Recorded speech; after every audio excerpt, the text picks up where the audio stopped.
Friends, welcome back to Sri Chandu vlogs. ఈరోజు మన గార్డెన్లో మన ఇంట్లో వచ్చే వెజిటేబుల్ వేస్ట్తో కాంపోస్ట్ ఎలా తయారు చేసుకోవాలో చూపిస్తాను.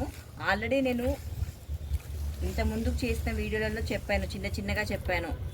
లెమన్ ప్లాంట్ దగ్గర బాటిల్లో ఎలా పెట్టుకోవాలో చెప్పాను. అలా కాకుండా రోజువారీ చెత్త మన ఇంట్లో వస్తుంది కదా, ఒక కవర్లో కానీ ఒక బకెట్లో కానీ చేసుకుంటే ఇది ఎలా అవుతుందో నేను ఈరోజు ఎగ్జాంపుల్ చిన్న కవర్లో చూపిస్తున్నాను. నేనైతే పెద్ద బకెట్లో చేసుకుంటాను రోజువారీది. మీకు కొత్తగా గార్డెన్ స్టార్ట్ చేసే వాళ్ళకి చిన్నగా ఎలా తయారు చేసుకోవాలో నేను చూపిస్తున్నాను ఈరోజు. ఏదైనా సాయిల్ మన ఇంట్లో గార్డెన్లో ఉండేది, మొక్కలు పెట్టి ఆ పాట్ వాడకుండా ఉండిపోయిన సాయిల్లో ఎలాంటి బలం ఉండదు కదా, ఆ సాయిల్ కూడా వాడుకోవచ్చు. ఫస్ట్ ఒక లేయర్ మొత్తము మట్టి వేసేసేయాలి. తర్వాత మన ఇంట్లో వచ్చిన కిచెన్ వేస్ట్ మొత్తం,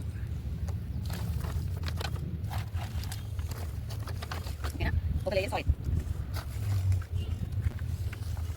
దీంట్లో నుంచి మనకి వాటర్ లాగా వస్తుంది. నేను లాస్ట్లో చూపిస్తాను. కవర్కి ఒక హోల్ పెట్టుకోవాలి. అది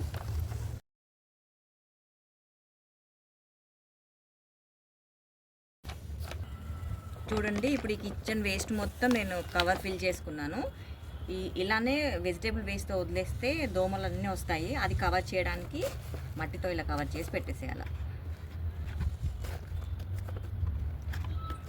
చూడండి, ఇప్పుడు ఇక్కడ వరకు ఉంది కదా, మనకి 2 డేస్కి 3 డేస్కి ఇలా క్వాంటిటీ తగ్గుతూ వస్తుంది. ఇప్పుడు ఈ కవర్కి హోల్ పెట్టుకుందాం లైట్గా, ఎందుకంటే కొంచెం గాలి వెళ్ళిపోతుంది, అప్పుడు మనకి బ్యాడ్ స్మెల్ రాదు.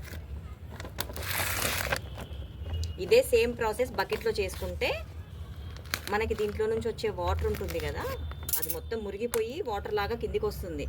అప్పుడు మనం బకెట్ దీనికి హోల్ పెట్టేసి దీని కింద ఒక బకెట్ పెట్టినామనుకో, ఆ వాటర్ కూడా వచ్చే వాటర్ మనం చెట్లకి లాగా యూజ్ చేసుకోవచ్చు.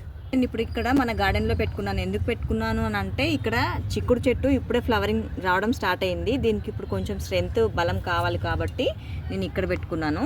ఇక్కడ దీనికి కింద హోల్స్ ఇలా పెడితే కవర్కి దీంట్లో నుంచి లిక్విడ్ వస్తుంది కదా, డైరెక్ట్ సాయిల్లోకి వెళ్ళిపోతుంది. అప్పుడు చెట్టు కొంచెం స్ట్రాంగ్గా ఉంటుంది. ఓకేనా?